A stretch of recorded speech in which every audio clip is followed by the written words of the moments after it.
Bonsoir mesdames et messieurs, bonsoir chers auditeurs, bonsoir chères auditrices, bonsoir à tous les élèves de la classe, surtout bonsoir à tous nos élèves de la classe qui sont sur nos pages Facebook et YouTube.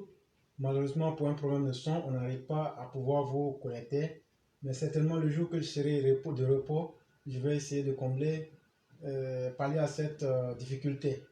Ici, je salue Ahmed Doumbia, je salue Kevin Kwasi, sans oublier Kone Abdul. Je salue très chaleureusement Ablo, ainsi que notre mère bien-aimée Ramato Doumbia et notre frère Issa Silla et Riche de Riche, ainsi que toutes les autres personnes qui vont se joindre à nous pendant le direct de ce soir.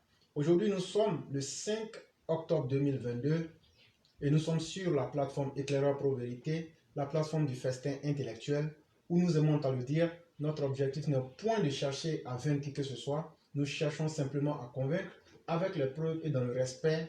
Je vous dis bienvenue pour ce festin intellectuel de ce soir. La première thématique que nous allons aborder est relative à la corruption en Côte d'Ivoire. Et le titre, Ange Kessi crie sa colère contre le racket et menace. Ange Kessi est très en colère devant la montée du racket dans les rangs des forces de l'ordre. Le procureur militaire de la République de Côte d'Ivoire a donné de la voix pour mettre en garde les agents véreux qui s'adonnent à cet acte répréhensible pendant l'exercice de leurs fonctions. Le procureur militaire de Côte d'Ivoire a récemment bandé les muscles contre les forces de l'ordre qui s'adonnent au racket. En effet, Ange Kessi Kwame a montré sa colère devant ce phénomène. Si vous ne voulez pas qu'on vous filme, arrêtez de faire des bêtises en service. En matière de lutte contre le racket, tous les moyens sont recevables pour avoir des renseignements, pourvu qu'ils soient crédibles, fiables et ne rentrent pas dans la délation maléfique, a répondu le commissaire du gouvernement aux éléments de force et de l'ordre qui se plaignent d'être filmés dans l'exercice de leurs fonctions.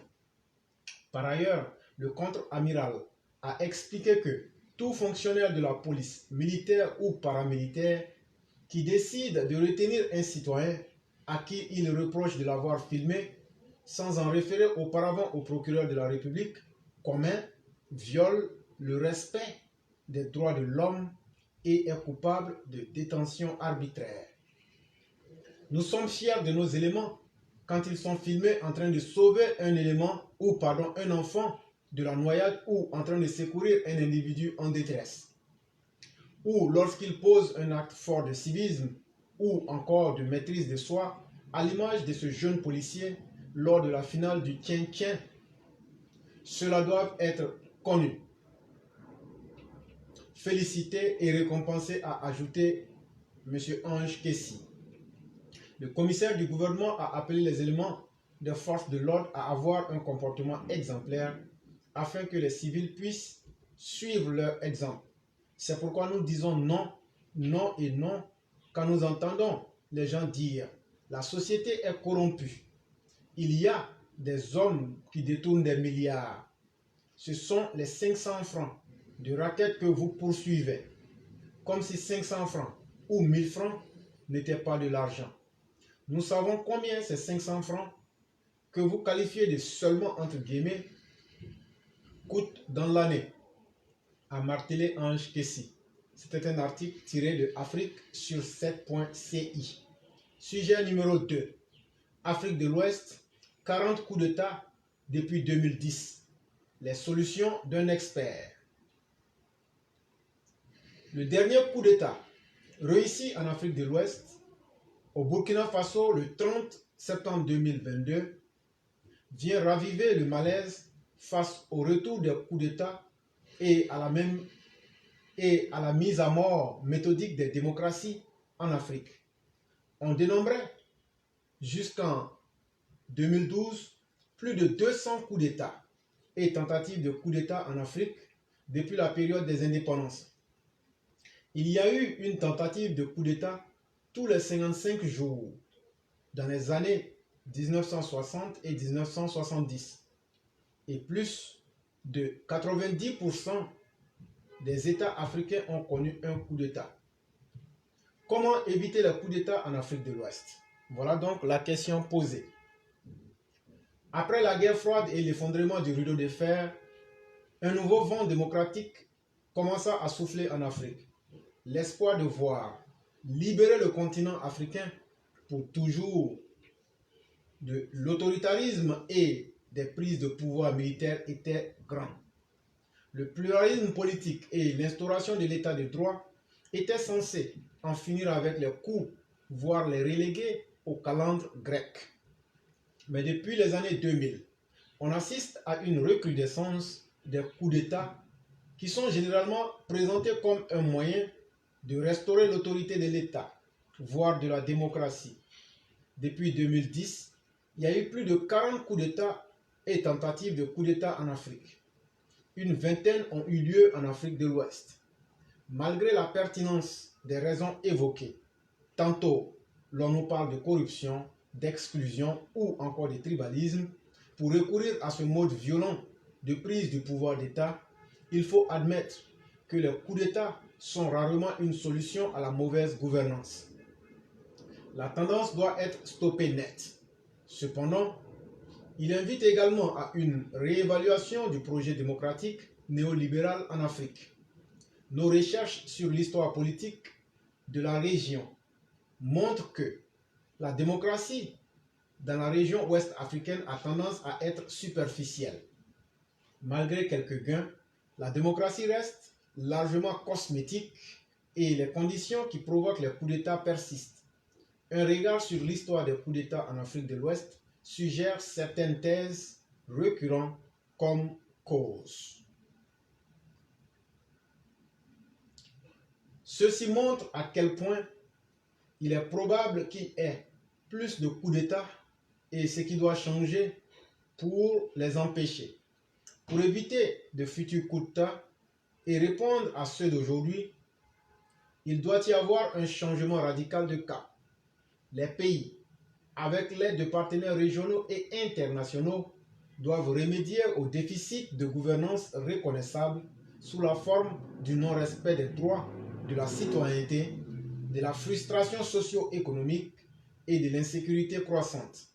Les organismes régionaux, comme la CEDEAO et l'Union africaine, doivent également être fermes et impartiaux dans leur condamnation pour tous les types de coups d'État.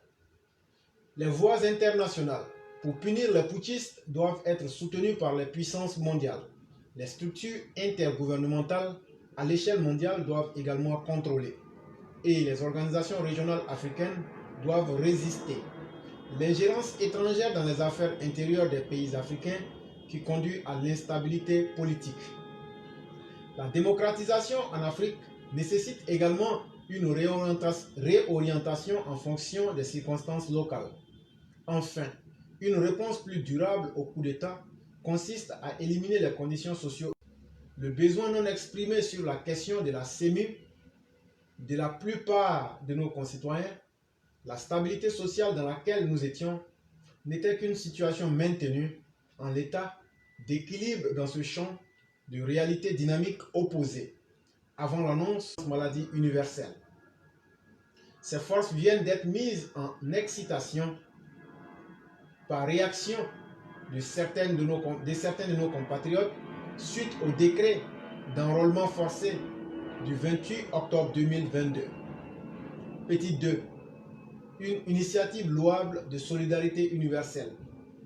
Bien que répondant à des besoins sociaux qui imposent au gouvernement de reconnaître le droit à tous à la santé, par conséquent, il revient à l'État de décider d'amener les populations à y adhérer dans le but de pallier des inégalités dans la prise en charge des maladies lors de leur admission dans les hôpitaux entre ceux qui bénéficient d'une assurance privée et tous ceux d'entre nous qui n'en bénéficient pas.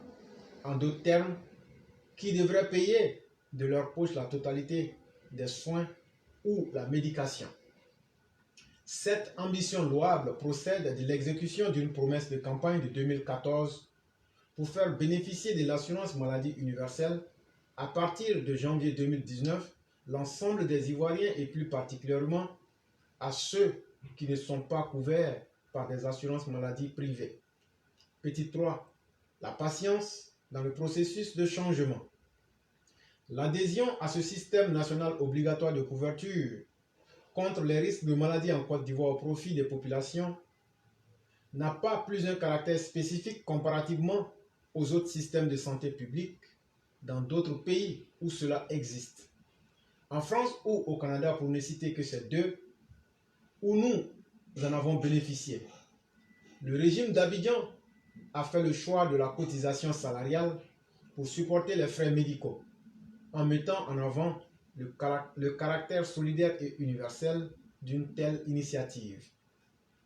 Rappelons qu'en France, c'est le 19 octobre 1945 que le gouvernement de Charles de Gaulle a institué la sécurité sociale par ordonnance, qui a connu plusieurs évolutions avec ses difficultés de mise en œuvre pour en arriver à cette réforme achevée dans son fonctionnement avec la création de la CEMU en 1999, financée par la contribution salariale.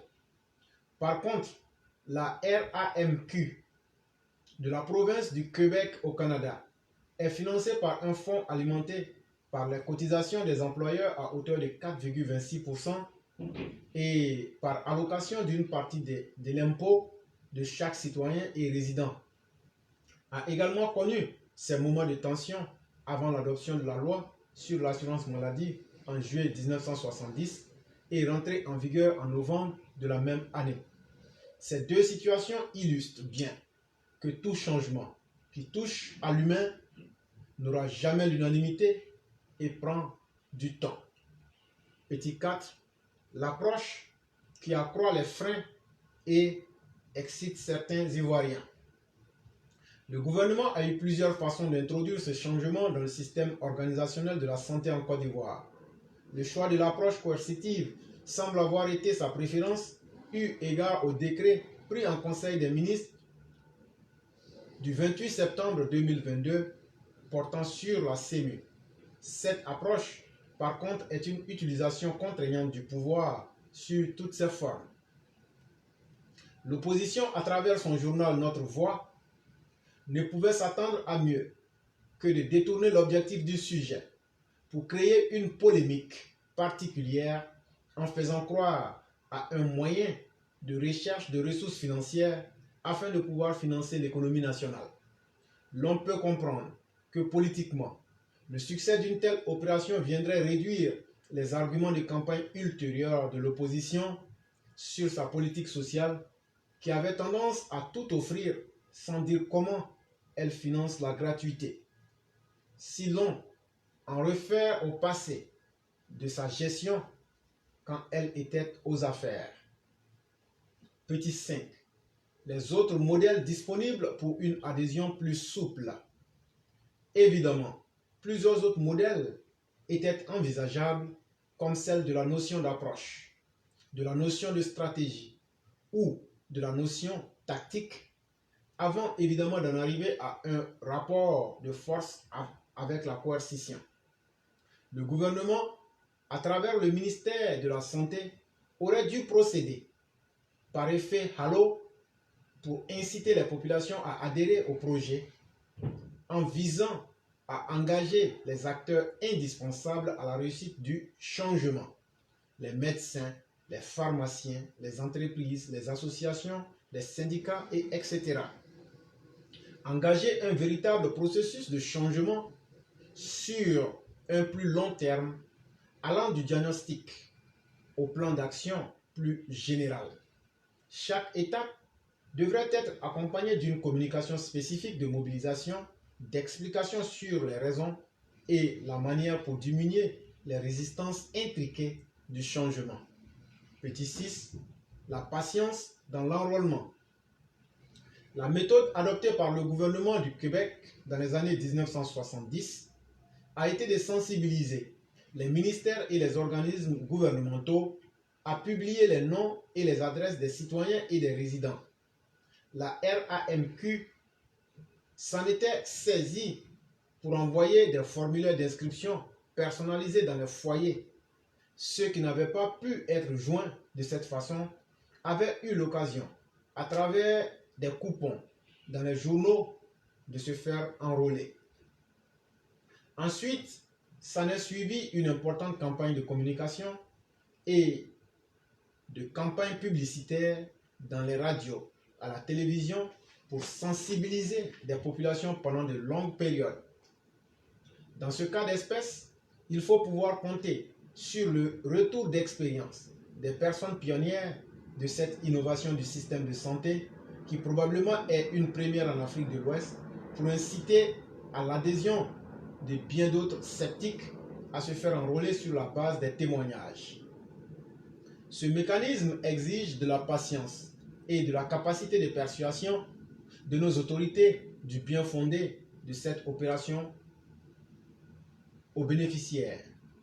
C'était un texte de notre aîné Koulibaly Khalil, qui est aussi titulaire d'un MBA et d'un 2SS à l'Université de Laval au Canada. Mesdames et messieurs, c'était tout pour aujourd'hui. Je dis merci à tous ceux qui nous suivent en ce moment. Et sans plus tarder, je dis aussi bonsoir à Walter Otto qui est là. Bonsoir à Ladji, Meitus la Meitus, ainsi qu'à tous ceux qui sont là comme Zach Touré. Merci à chacun et à chacune. Merci à notre mère Sila Kadiatou. Merci surtout à Alexandre Aoussou et à tout le grain de Yamoussoukro, sans oublier notre mère Aline Bakayoko. Et donc, mesdames et messieurs, tous ceux qui veulent poser des questions, si c'est votre première fois, vous partez sur votre propre Messenger, vous écrivez Éclaireur Pro Vérité 2 en lettres. Quand vous allez me voir, si c'est votre première fois, vous m'envoyez un texte message, je veux participer au direct. Et une fois que je vais voir le message, je vais vous répondre en disant oui, vous pouvez participer. Parce que si vous n'avez jamais appelé, que c'est la première fois, même si vous appelez, ça ne passera pas. Parce que c'est comme ça que le Messenger est fait. Il faut qu'il y ait une première communication écrite pour qu'on puisse débloquer les lignes. Et ceux qui en ont l'habitude, n'appelez pas sur Éclaireur Pro Vérité bis, appelez plutôt sur Éclaireur Pro Vérité 2 pour qu'on puisse voir vos appels. Parce que quand vous appelez sur l'autre, c'est là-bas qu'on a l'habitude de faire, mais sachez que nos pages sont bloquées. C'est ce qui fait qu'on est sur la page Éclaireur Pro Vérité 2. Et donc, pour tous ceux qui veulent intervenir, la ligne est complètement ouverte. Il est 18h35, heure de New York. Donc, nous donnons 5 minutes pour tous ceux qui veulent participer au direct de se signaler à partir de leur Messenger. Si vous devez participer, faites-le sur Éclaireur Pro Vérité 2 en lettres. Sinon, si vous faites ça sur le BIS, je ne verrai même pas. Et donc, je n'en tiendrai pas compte. C'est vraiment important. Et donc, mesdames et messieurs, vous avez 5 minutes pour placer les appels. Et en fonction de cela, après les 5 minutes, on ne prendra personne.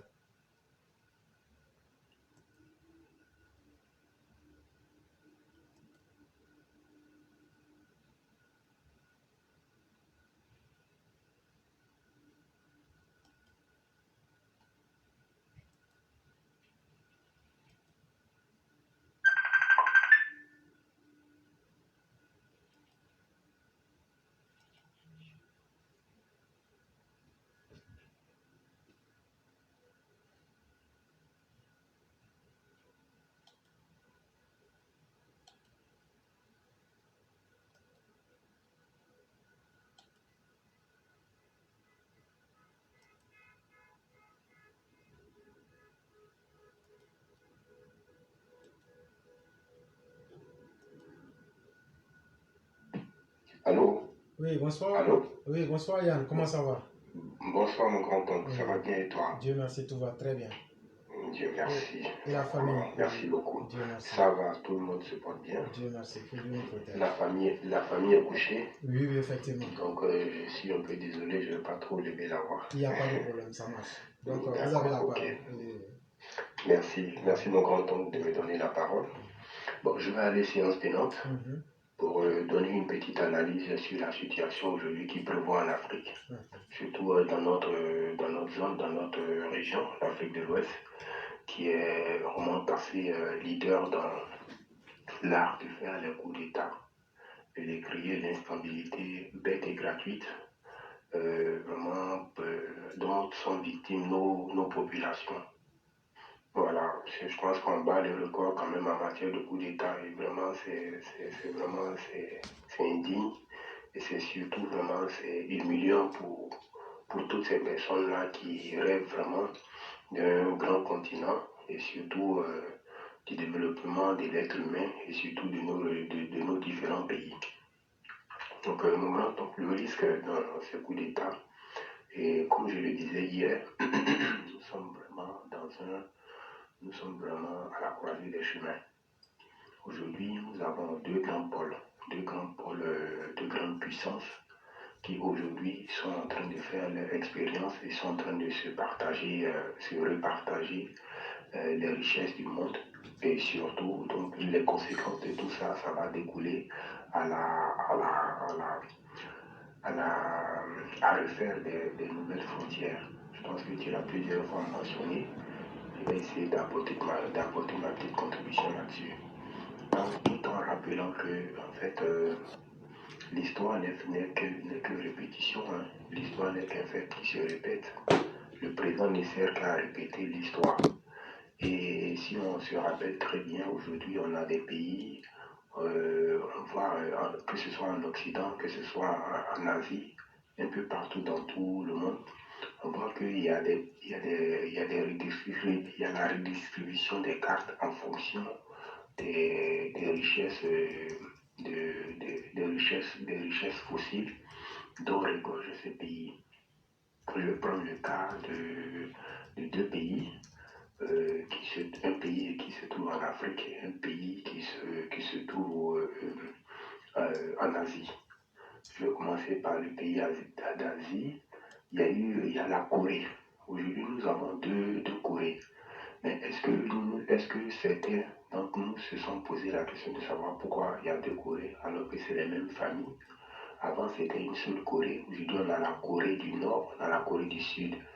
Et cette situation est la conséquence de ces deux grandes puissances-là qui ont influencé sur ce pays-là à travers les États-Unis qui représentent le bloc américain, le bloc occidental, et la Russie et l'URSS de l'époque qui représentait le bloc communiste.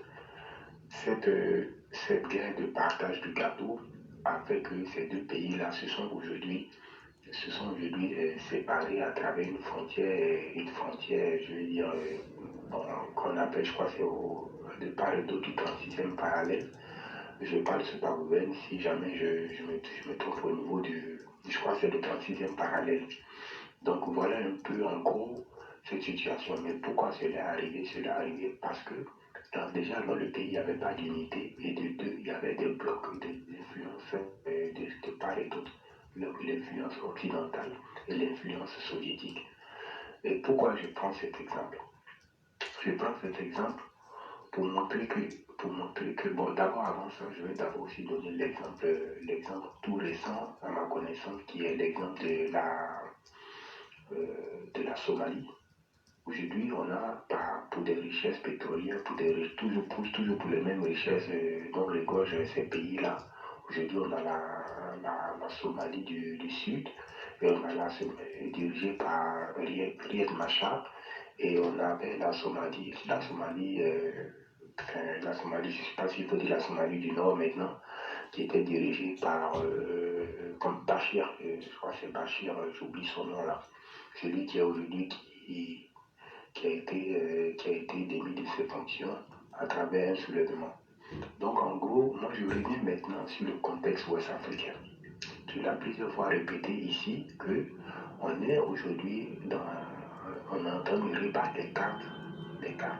Et si nous ne prenons pas garde, à cause des divisions internes, nous allons laisser le salamandre se rentrer dans la fissure que nous-mêmes nous sommes en train de créer à travers le mur de l'unité de nos différents pays.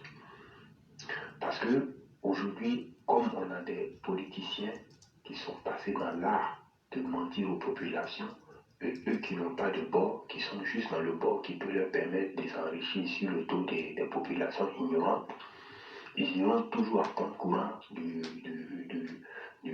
parti au pouvoir, simplement pour créer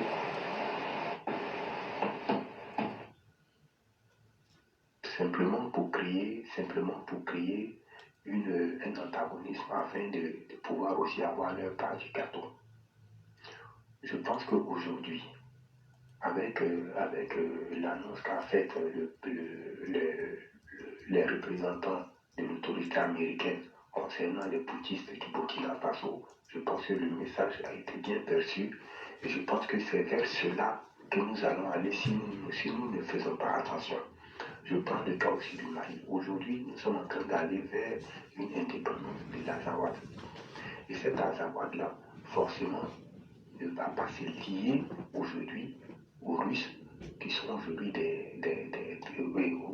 aux Maliens du Sud, qui sont aujourd'hui des pro-russes. Ça veut dire que, de facto, on aura au lieu d'avoir un Mali, on aura l'Azawad et on aura le Mali de Bamako.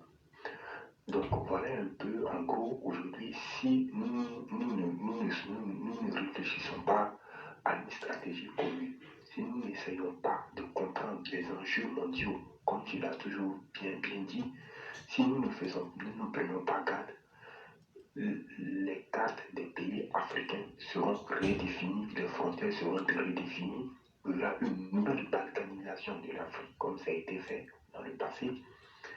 Et que nous, aujourd'hui, nous allons vraiment payer les conséquences de cela. C'est toujours dans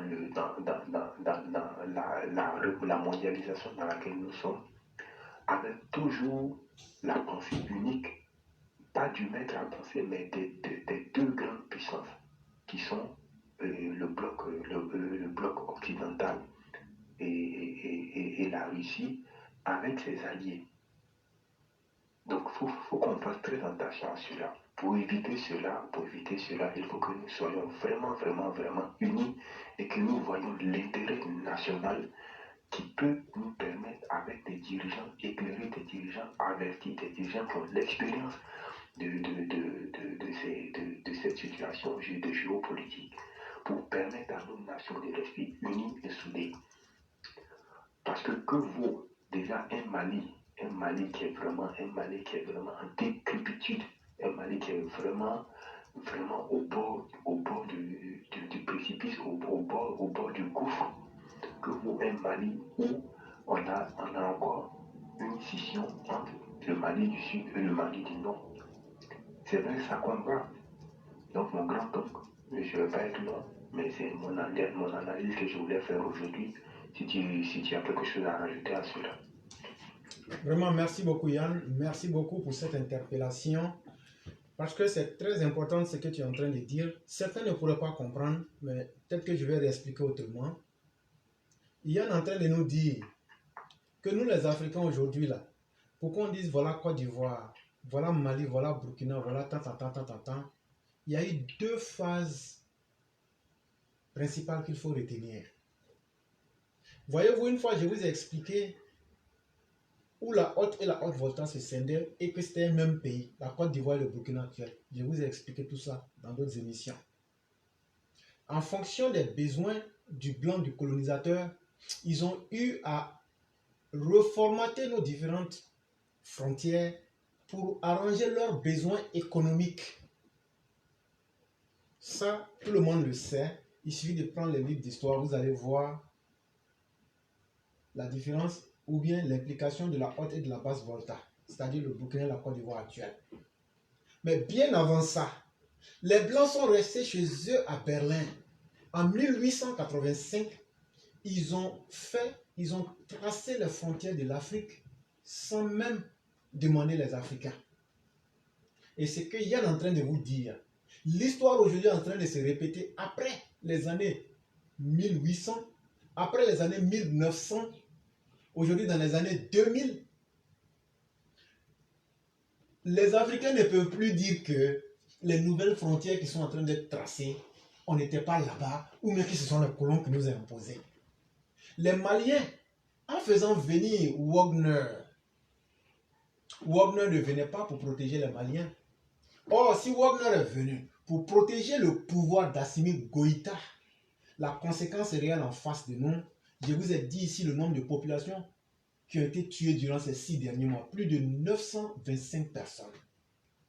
Mais, chers frères, vous comprendrez aisément que lorsque un État, un gouvernement est défaillant, ça veut dire donc que la population doit assumer leur propre vie et se défendre. Je ne défends pas les gens, je ne défends pas les gens de l'Azawad. Mais je suis en train de dire que quand l'État faillit, chacun est obligé de prendre ses responsabilités. Là où l'État ne protège pas les vies des individus, comme au Mali ou comme en Somalie, vous verrez que les gens prennent leur sécurité en main.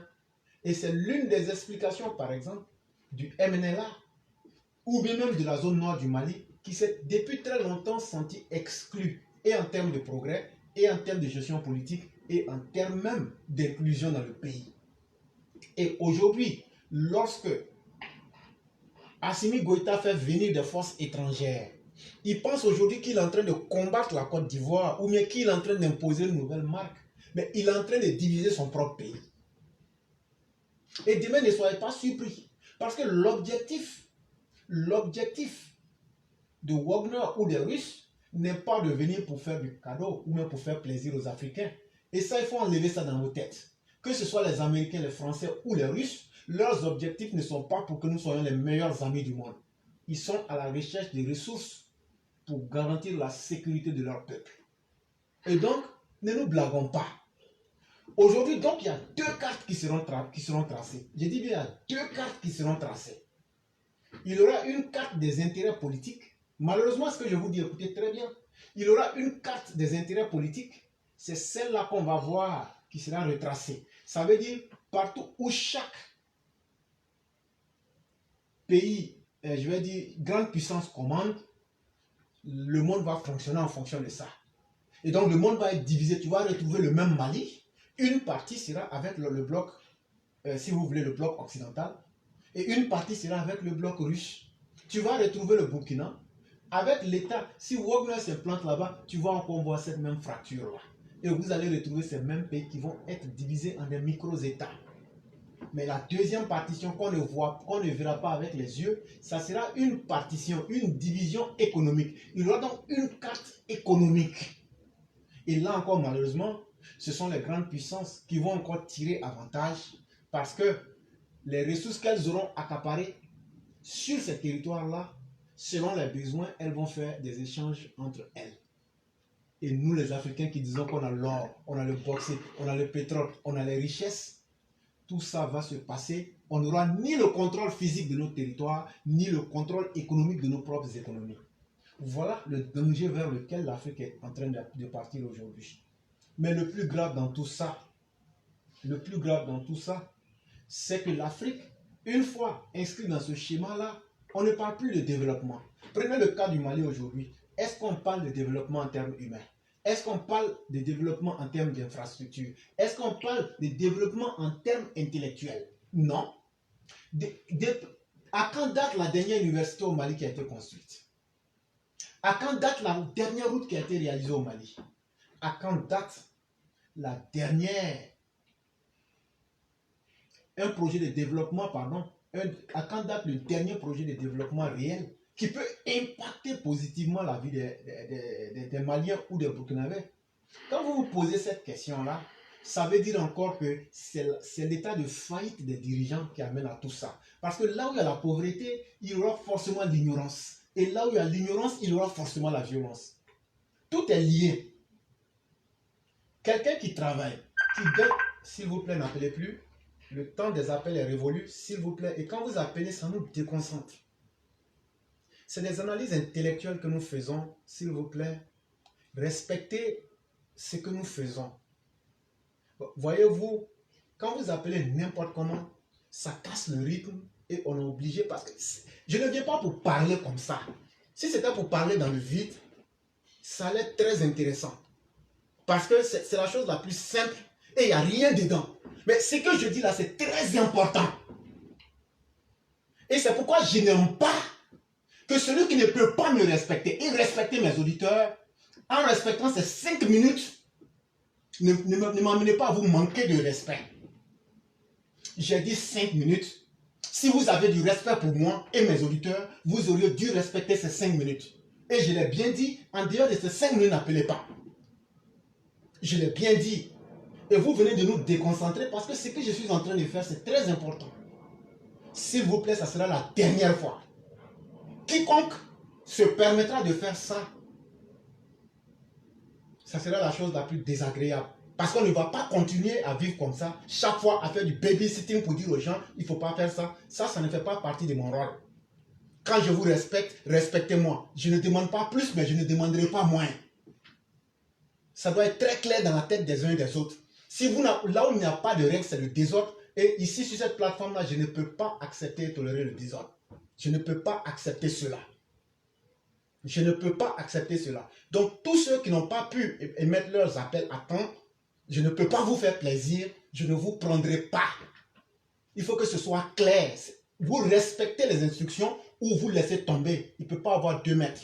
C'est très important. Et il faut que ce soit la dernière fois. Si vous ne respectez pas les heures, vous attendez le jour qui vous conviendra et que vous serez prêt à respecter les heures, vous venez le faire. Yann, tu m'excuses, il m'a déconcentré et donc je vais m'arrêter là.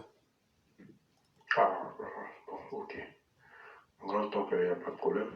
Bon, sinon, c'est ce que je voulais ajouter. Et puis, les conséquences de, enfin, ce que moi je tire comme leçon dans tout ça, c'est vraiment de soutenir le vieux, de soutenir notre cher président, parce qu'il a vraiment compris, et il est très en avance sur son temps. Et aujourd'hui, son positionnement et sa stratégie est la meilleure. C'est vraiment la meilleure. Parce qu'aujourd'hui, une Côte d'Ivoire forte, comme avec notre grand maître, on n'a pas connu depuis le décès, depuis le départ du premier président Foubouni. Et ça, c'est parce qu'on a un homme averti à la tête de notre pays. On a un homme vraiment qui a une grande vision et qui a des grandes ambitions pour son pays. Et si on n'y prend pas garde et qu'on se laisse manipuler par ces arracheurs de dents, là, ces sophistes, ces illusionnistes-là, ces gens ces menteurs éhontés-là, on va se retrouver avec une situation somalienne. Et ça, tu l'as si bien dit, on sera encore plus faible. On sera encore plus faible. Parce que vous, des micro-États, face à des grandes puissances, on ne pourra pas faire le poids. Déjà, on a du mal.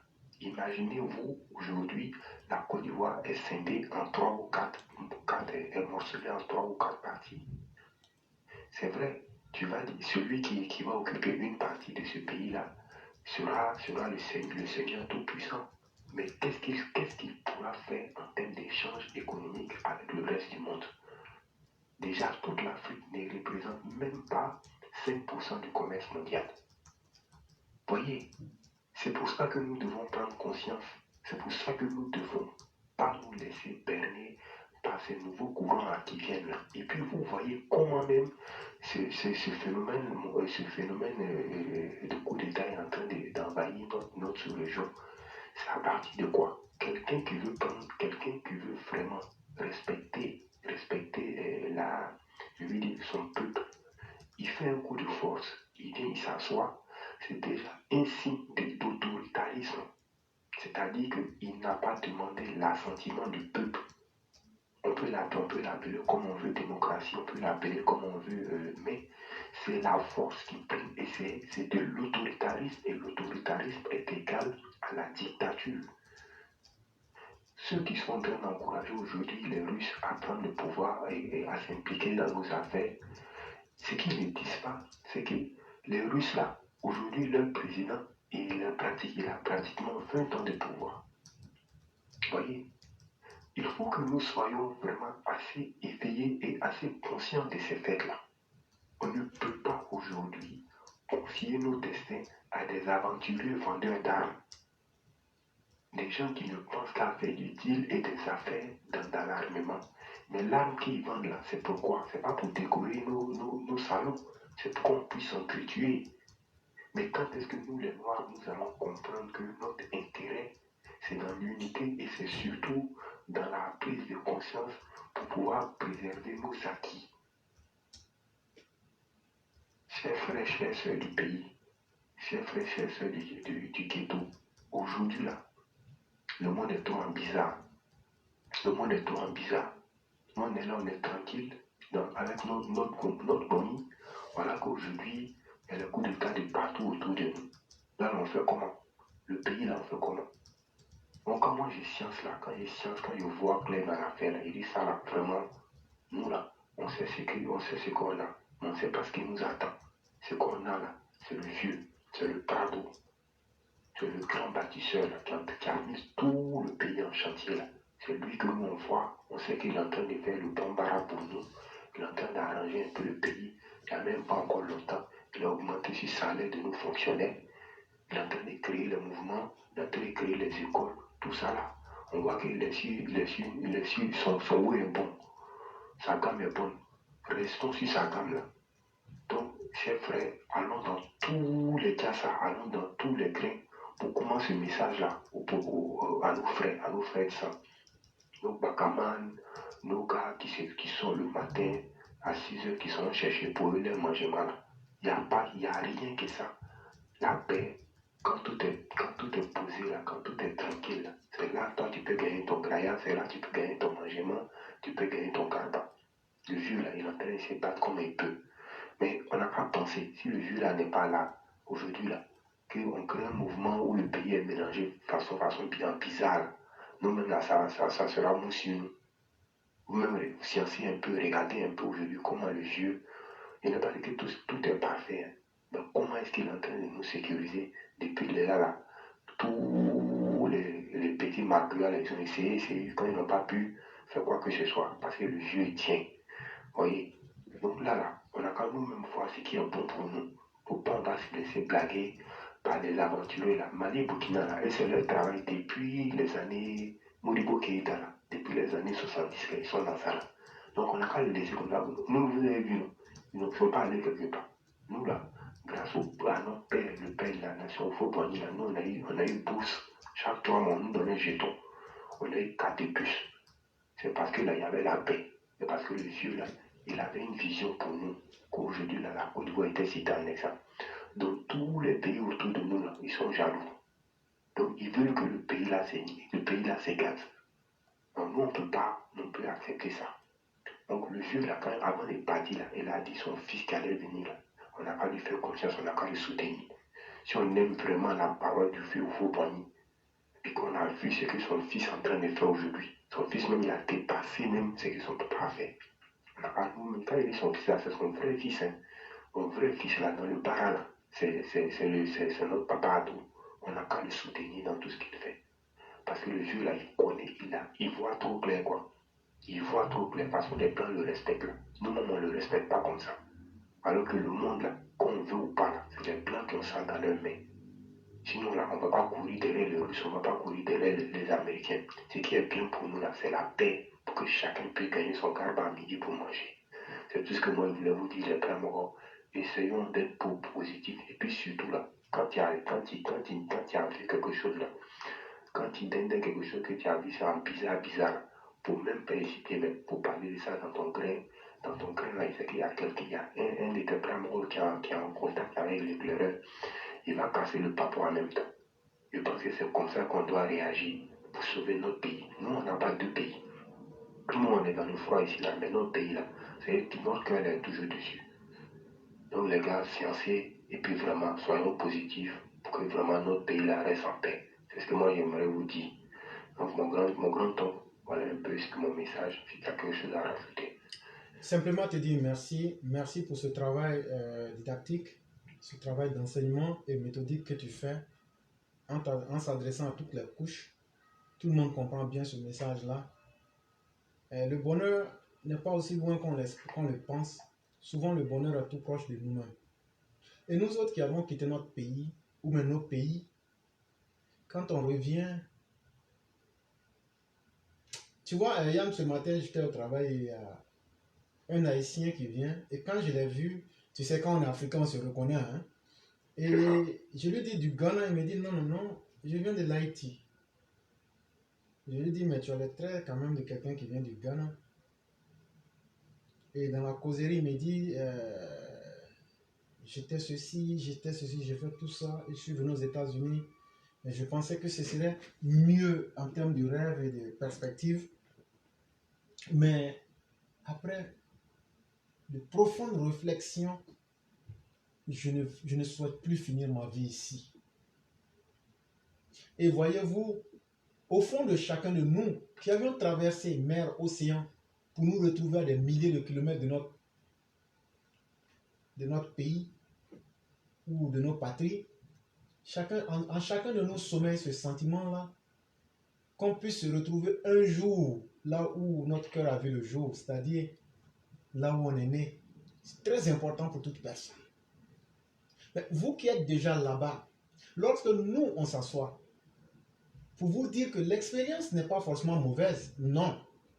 Mais en réalité, il y a quelque chose qu'on n'a pas et qui ne se vend pas et qu'on n'obtient pas tant qu'on n'est pas là-bas en Afrique.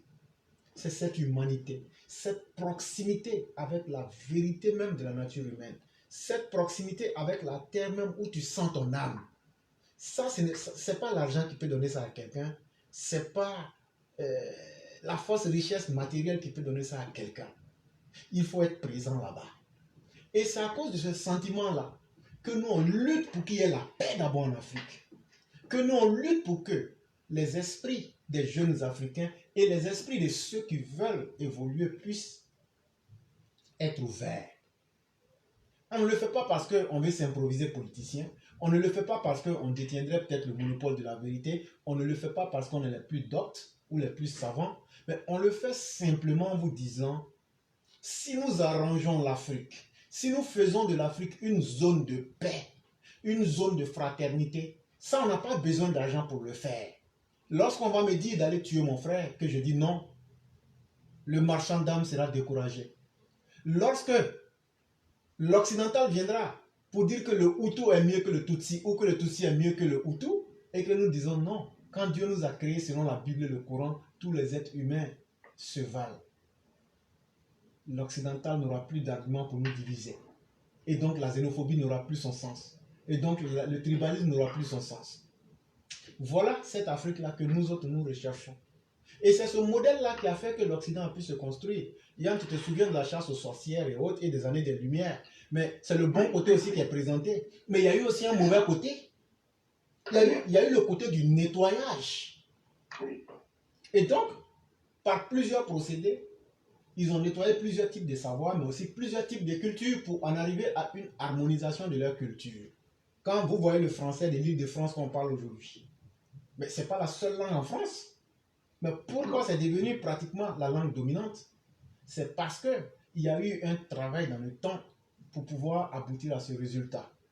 Or, il se trouve qu'en Afrique, notre diversité est notre plus grande beauté. Et je ne sais pas si tu l'as remarqué, chaque fois que tu vas en Afrique, la première chose qui te frappe, c'est d'abord la chaleur naturelle là. Quand tu viens, il y a une chaleur qui tape. Les gens trouvent que, ah, mais il fait chaud. Mais pourtant, c'est ça notre vraie âme. Et la deuxième chose, quand tu ressors, tu vois, il y a des multitudes de couleurs. Il y a des gens, il y a 10 000 couleurs que tu vois une fois. Moi, je ne sais pas si pour toi ça veut dire quelque chose, mais pour moi, ça parle à mon âme. Et c'est ça. Et ça, tu ne retrouves nulle part cela qu'en Afrique. Ou quand tu vas par exemple au marché Gros d'Adjamé, tu vois, il n'y a pas le modernisme comme on le voudrait à l'occidental, mais tu vois quelque chose d'autre, c'est-à-dire cette beauté humaine dans sa diversité-là. Si l'Afrique arrive à maintenir cela, si on arrive à maintenir la paix, le développement viendra forcément. Et donc tout ce qu'on est en train de faire, les Français, les Russes et les Américains n'ont pas pour vocation pour que l'Afrique soit une terre de paix.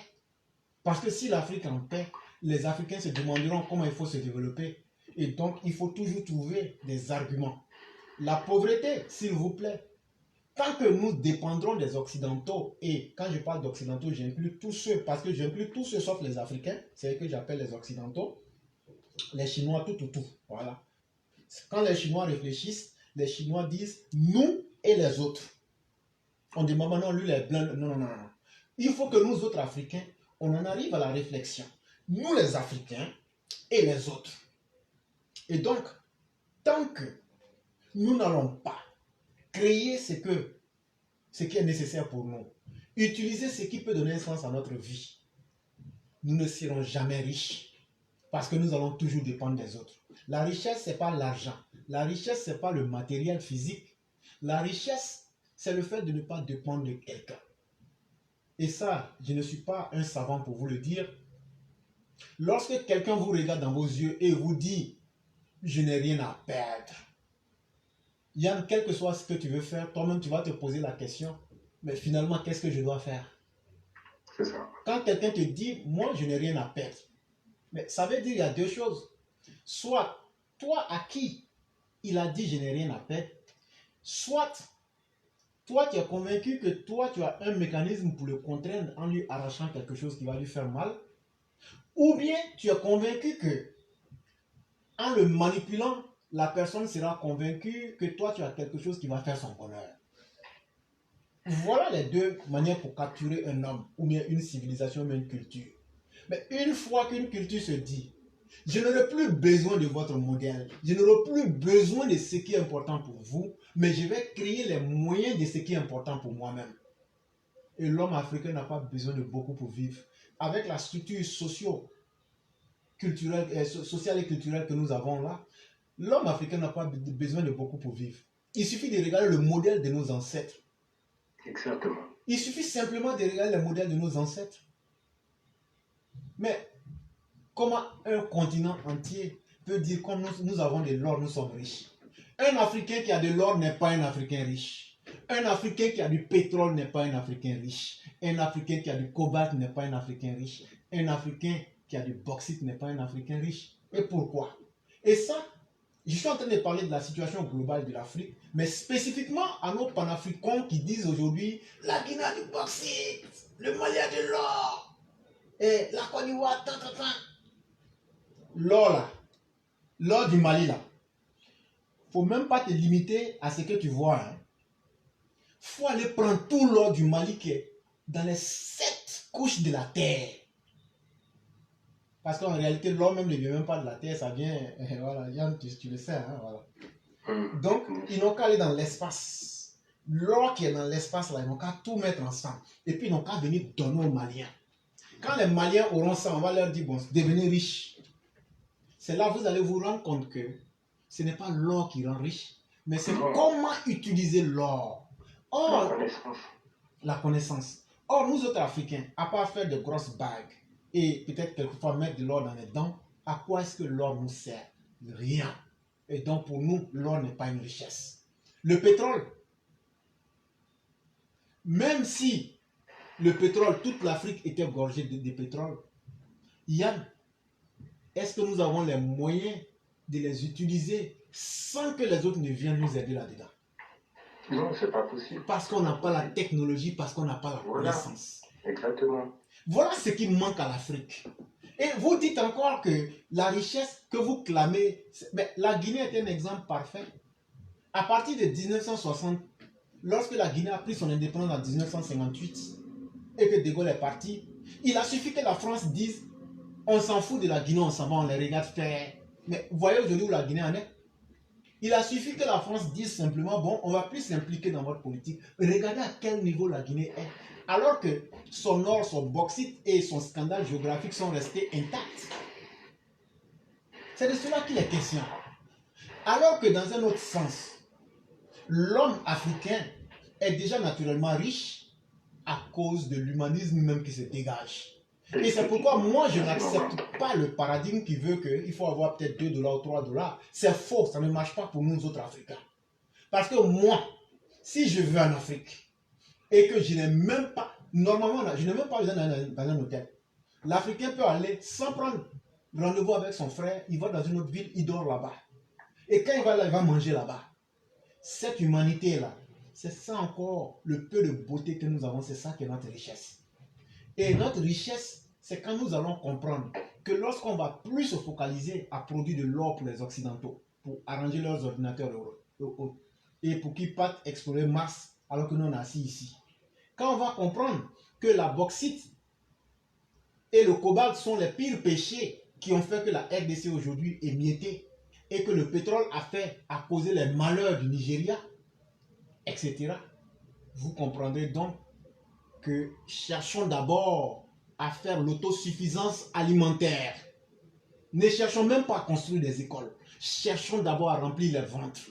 Quand les ventres seront remplis et que les cerveaux seront en bonne place, tu vas voir que ce qu'on va enseigner, vous allez voir que les intelligences vont naître naturellement. Parce que quand tu es rassasié, tu n'as plus trop de mauvaises choses dans la tête. Et les vraies natures des Africains vont ressortir. Chers Africains, vous n'êtes pas ce que les Occidentaux vous ont toujours fait croire. Et nous, quand on voit des pseudo-panafricanistes qui viennent vous mentir, nous on vous dit non, vous ne connaissez pas l'Afrique mieux que nous. Vous ne connaissez pas l'homme africain mieux que nous. Il y a beaucoup qui connaissent les hiéroglyphes.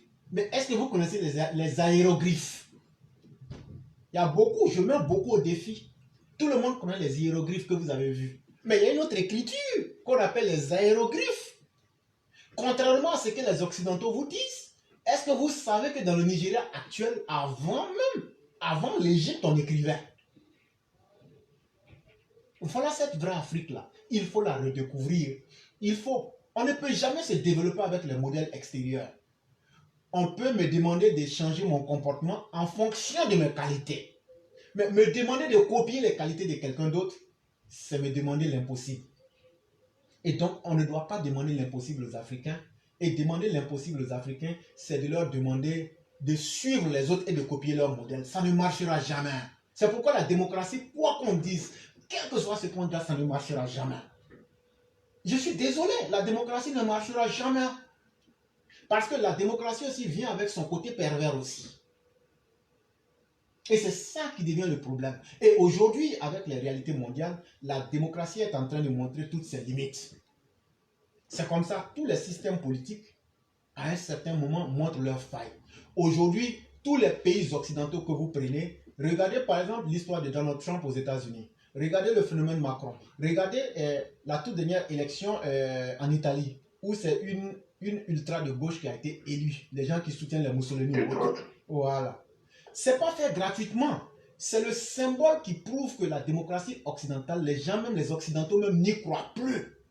Mais ils veulent que nous suivions ce modèle-là. Et en suivant ce modèle-là, qui est en train de montrer ses limites, qu'est-ce qu'on peut obtenir? C'est comme quelqu'un qui vous dit, bon, ma maison va tomber dans 3 ans, mais si tu veux, il faut attendre dans 1 an et demi, je vais te vendre ça. Ça ne marchera pas.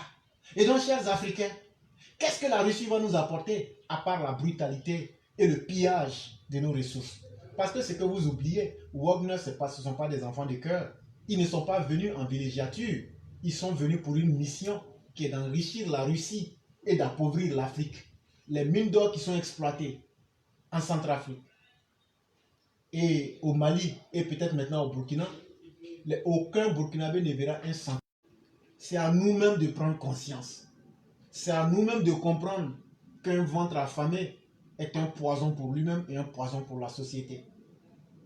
C'est à nous-mêmes et à nos dirigeants de comprendre que les maigres ressources que nous avons, au lieu d'aller commander de l'aide qui hypothèque davantage l'avenir des prochaines générations, on peut se priver de ces aides-là, essayer de créer notre modèle de développement et essayer de nous stabiliser. À défaut de concourir et de compétir dans le monde, cherchons à stabiliser notre continent avec nos propres moyens, avec nos propres expertises. Moi, voilà ce que je pouvais ajouter. Merci mon grand oncle.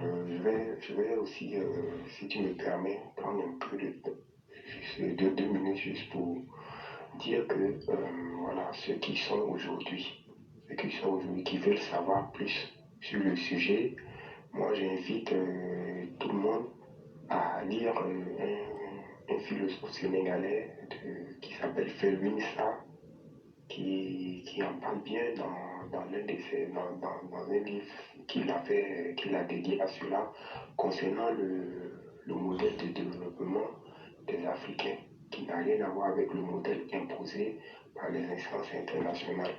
C'est un très bon livre, donc même si vous allez sur YouTube, vous mettez Felwine Sarr, vous allez voir un peu sa bibliographie. C'est vraiment quelqu'un qui donne de très bonnes idées en la matière.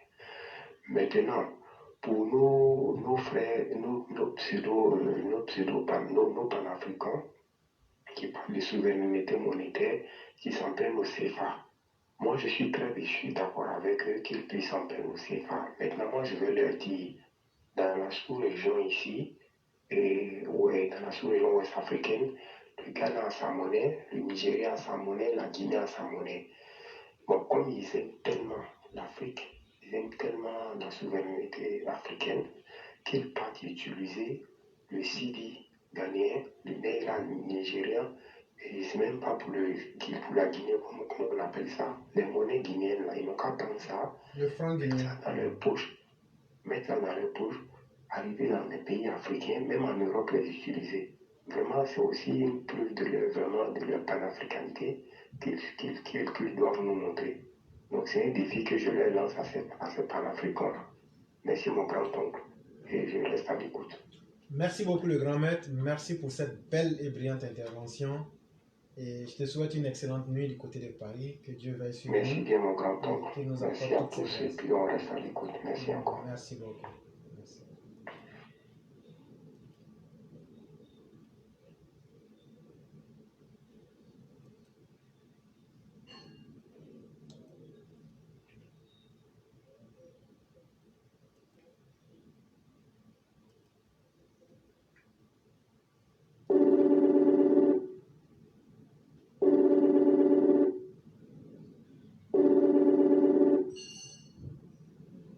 Alors? Oui, bonjour, chère mère. Oui, bonsoir, les pleureurs. Oui, je vais très bien. Vous-même? Oui, ça va. On fait aller.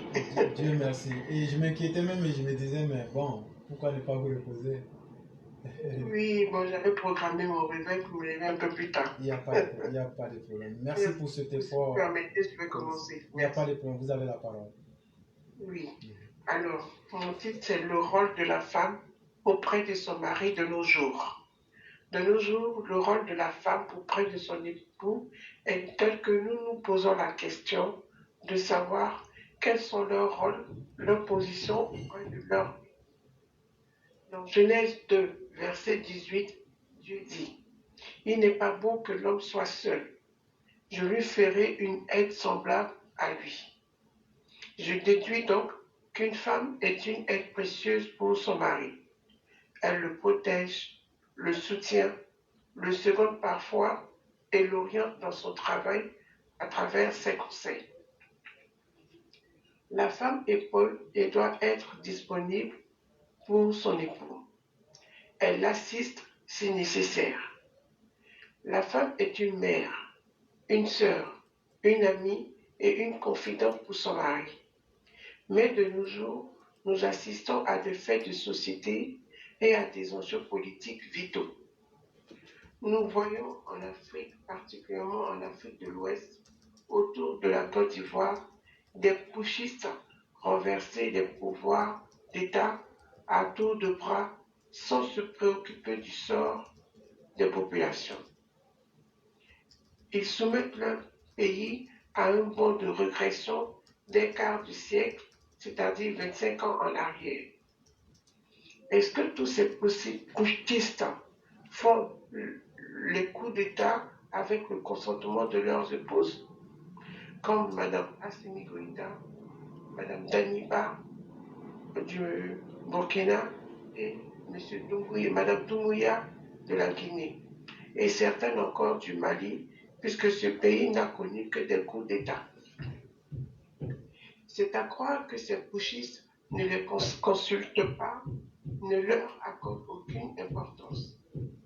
Avant de passer à leur sale besogne, ils prennent le soin d'expatrier leurs familles, femmes et enfants qui vivent au chaud à l'étranger, à l'abri de tous les dangers physiques et économiques. Dans le temps ancien, les hommes ne prenaient jamais de décision à la hâte. Ils les remettaient au lendemain en disant la nuit porte conseil. On sait que la nuit ne parle pas. C'est tout simplement qu'ils s'entretiennent avec leurs épouses afin que celles-ci les orientent sur le bon chemin à prendre. La femme est très importante dans leur prise de décision. Regardez vous-même le couple du Bras d'Or d'avec maman Dominique. Les conseils que maman Dominique donne sous les têtes d'oreiller sont corrects et satisfaisants dans les prises de décision du bras d'or. Nous le constatons. Car on dit derrière une femme, derrière un homme se cache une bonne épouse. L'homme se réfère souvent à sa femme. La femme n'est pas lâche. Elle ne doit pas être hypocrite, sourde, aveugle ou méchante. Elle doit être sincère, franche, humaine, être à l'écoute et respectueuse du bonheur des autres, surtout lorsque son époux est à la tête du pays. Chère mère, femme de dirigeant, surtout évitons de penser à nos intérêts personnels, mais plutôt à celui de la population de notre pays. Soyons de bonnes conseillères afin de préserver des vies humaines dans l'intérêt de nos nations. Merci, j'en ai fini. Merci beaucoup, chère mère. Merci infiniment pour ce beau et brillant texte. Merci. Ce texte tellement révélateur de beaucoup de choses. Vous l'avez dit, il y a une chanson qui dit que celui qui trouve une bonne femme trouve le bonheur.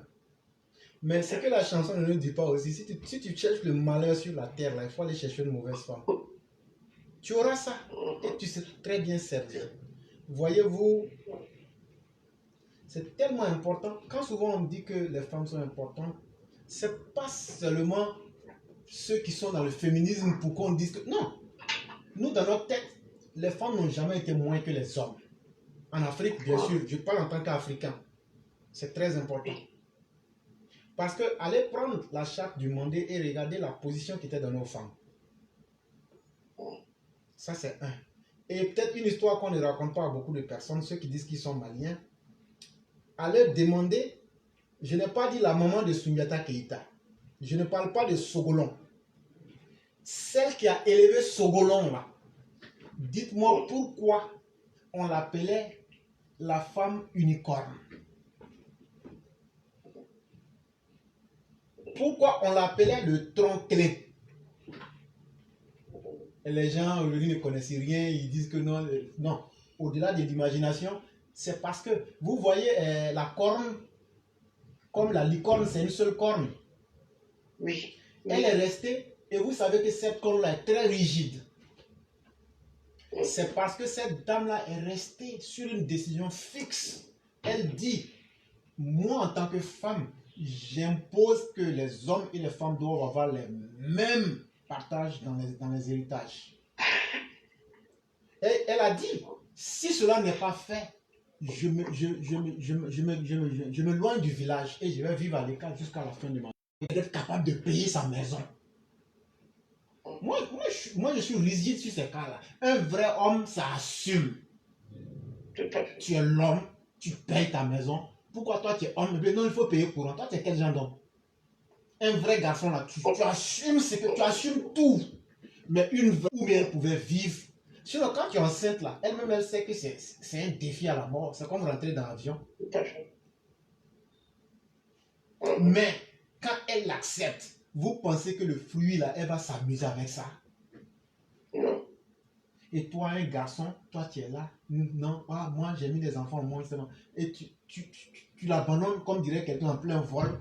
Elle doit encore. Je ne dis pas que c'est pas faisable. Mais moi je dis que ne nous laissons pas blaguer par les faux modèles.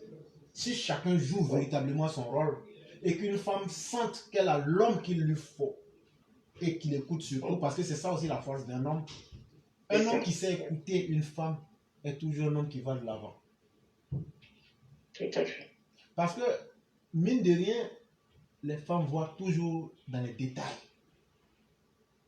Alors que nous, les hommes en général, nous voyons plutôt dans les conclusions. Mais ça s'est passé comment? L'homme écoute d'abord la conclusion avant d'aller dans les détails. Alors que la femme aimerait d'abord avoir les détails avant de tomber à la conclusion. Voilà toute la différence. Bon, ces deux éléments-là, est-ce qu'on peut dire que l'autre est mieux que l'autre? Non. Non. C'est une complémentarité. Et parce que c'est une règle même de la nature. Tout a été créé par pair. En tout cas, dans notre système actuel, tout a été créé par couple. Et donc, c'est très important que nous retenions cela. Et ce sujet que vous avez abordé, on peut en parler pendant des heures et des heures. On va se limiter là. Et vraiment, merci de l'avoir évoqué. Surtout quand on regarde ces chefs d'État. C'est pourquoi je disais qu'il faut marier une bonne femme.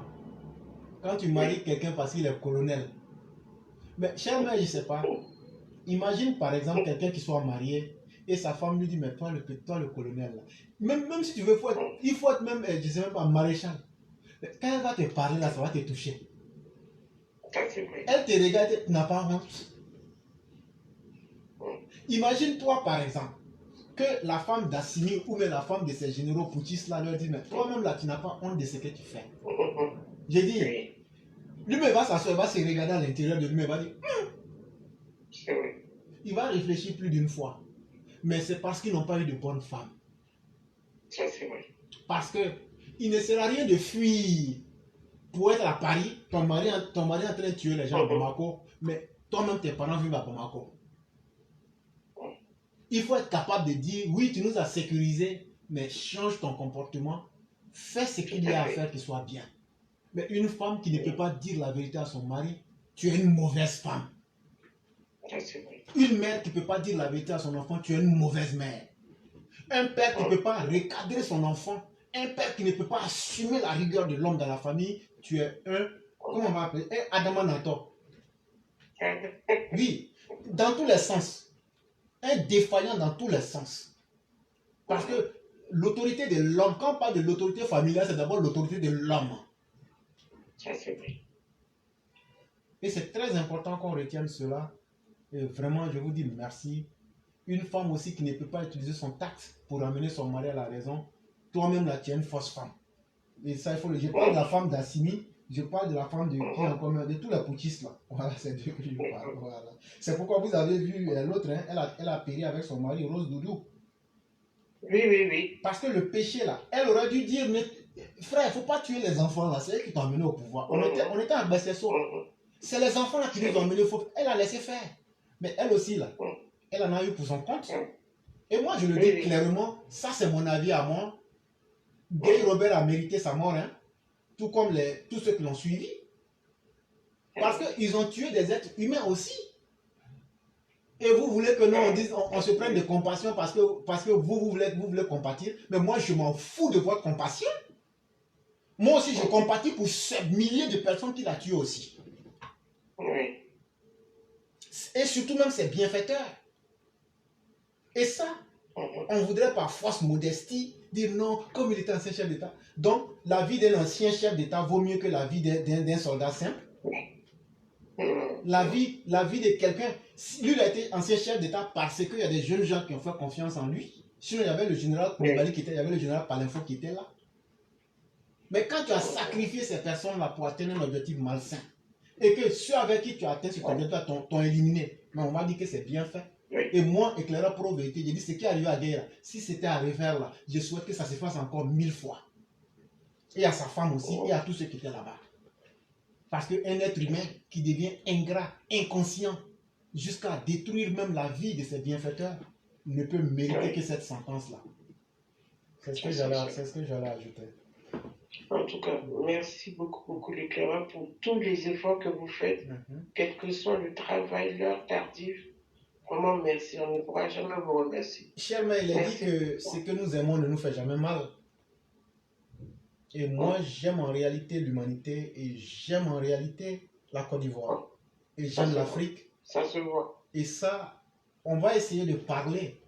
On ne pourra pas peut-être quantifier. Mais demain, peut-être que ceux qui s'en rendront compte verront qu'il y a des gens qui ont passé. Il faut que nous arrivons à prouver qu'on a passé sur la terre. Ça peut se faire dans nos actes, ça peut se faire dans nos paroles. Et nous ne sommes pas seulement sur Facebook. Partout où on défend la paix sans condition, partout où on défend des vies sans condition, partout où on défend la vérité, nous on est là-bas. Et c'est ce qui fait qu'on est partout. Et c'est ça. Et donc restons persévérants et faisons ce qu'on a à faire. Je crois que demain sera un autre jour, comme dit quelqu'un. En tout cas, merci, que Dieu nous accompagne dans tout. Merci beaucoup. Bonne soirée. Vous passez une excellente nuit et surtout beaucoup de santé et merci. beaucoup de repos aussi. Merci, pareillement aussi à vous. Merci beaucoup. Merci. Bonne soirée à tout le monde. Je vous Au en revoir. prie. Merci bien.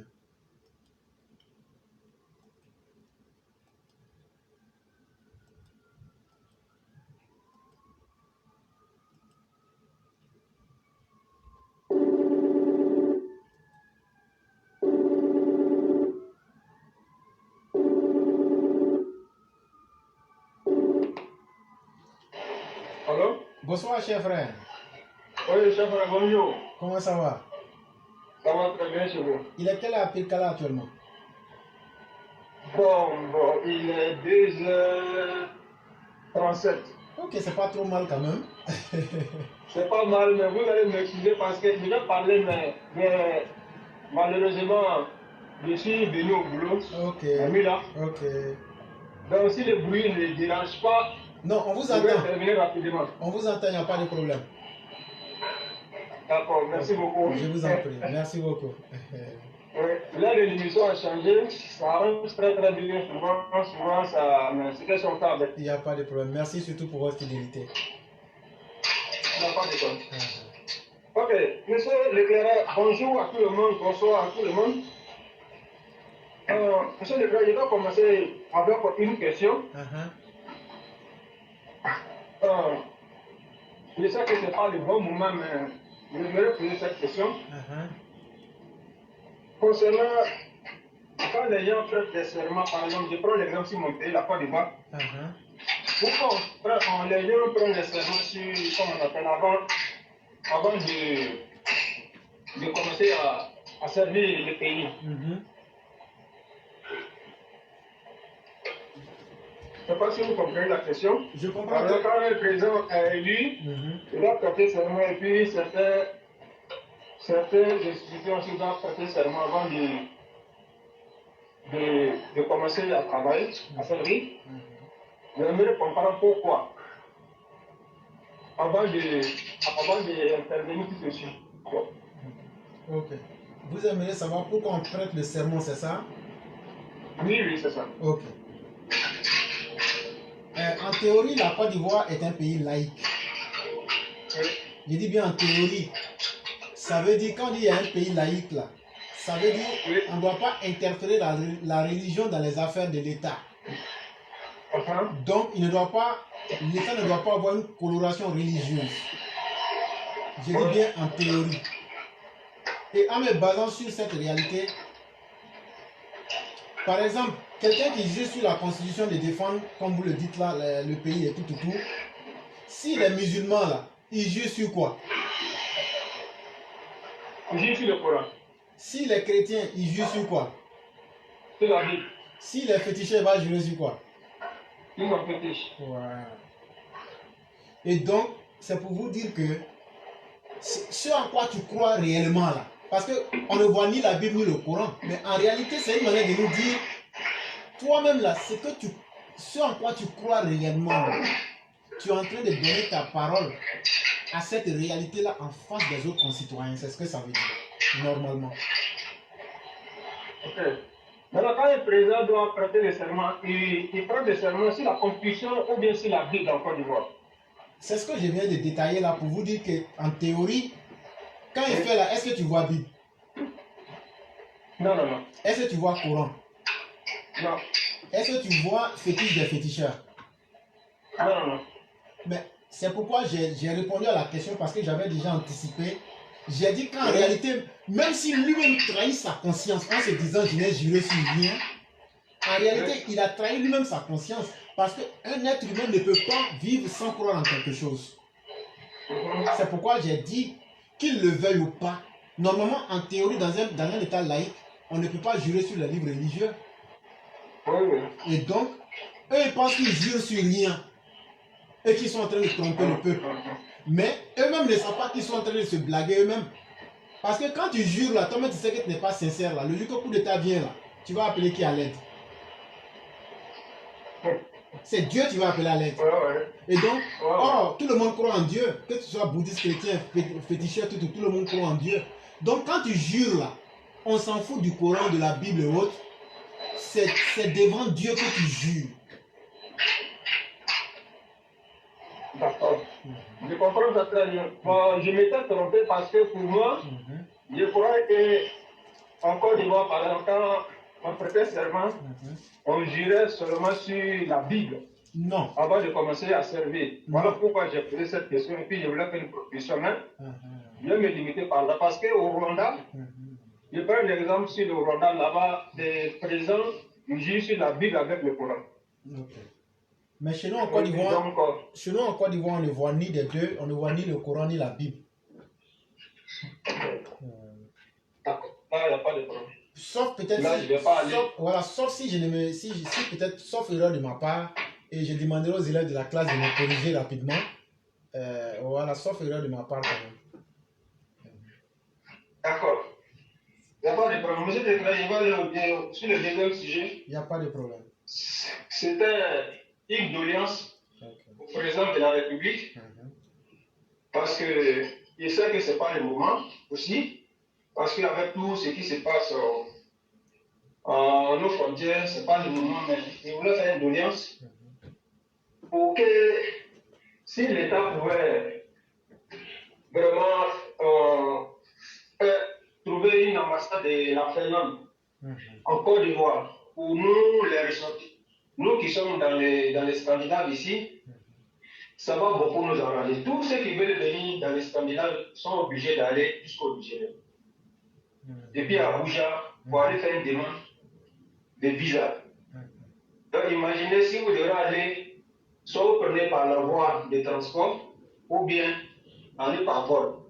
Et tu vas dans un pays où tu ne comprends pas la langue, tu ne sais même pas où les endroits se trouvent. Donc même si tu dois aller avec les enfants, tu es obligé de te déplacer, aller là-bas, puis te déplacer encore avec les enfants avant d'aller faire les interviews. Donc, si l'État pouvait faire un effort pour créer une ambassade de la Finlande en Côte d'Ivoire, ça allait vraiment nous faciliter les choses. Ici, par exemple, l'ambassade de la Côte d'Ivoire se trouve au Danemark, dans les Scandinaves. Bon, on peut se déplacer facilement ici pour aller, même si on n'a pas une ambassade ici. Mais au niveau du pays ici, l'ambassade de la Finlande pouvait être en Côte d'Ivoire. Vraiment, ça allait vraiment nous arranger. Ça, c'était particulièrement concernant ce sujet.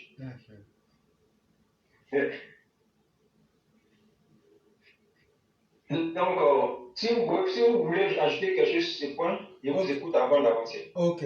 J'allais demander comme ça, est-ce que vous êtes beaucoup là-bas? Ici en Finlande?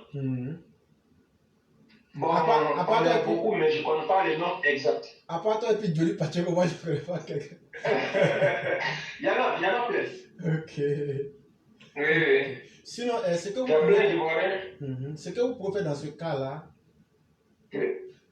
si vraiment il y a une communauté là-bas et que c'est vraiment importante comme communauté, vous pouvez faire une pétition et adresser ça au ministère des Affaires étrangères pour que, ne serait-ce qu'ils aient un consul honoraire en Côte d'Ivoire. Ça, c'est important et je crois que ça peut être un premier pas qui peut beaucoup les aider. Là, comme ça, eux-mêmes ils peuvent nommer, même si c'est un Ivoirien ou quelqu'un, on peut le nommer comme consul honoraire. Et puis, on peut faire toutes les activités, sinon plus ou moins résoudre beaucoup de choses là-bas à partir même de la Côte d'Ivoire. Ce n'est pas aussi quelque chose qu'il faut exclure. Peut-être que ça peut aider.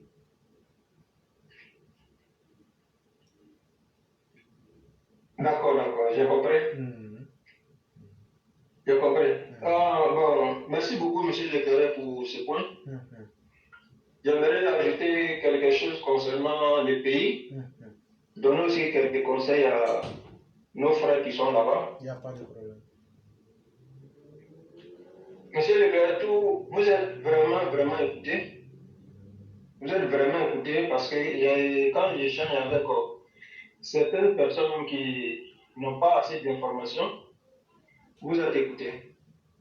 Et les gens voient aussi la réalité, même sans vos écoutes, les gens voient la réalité du terrain.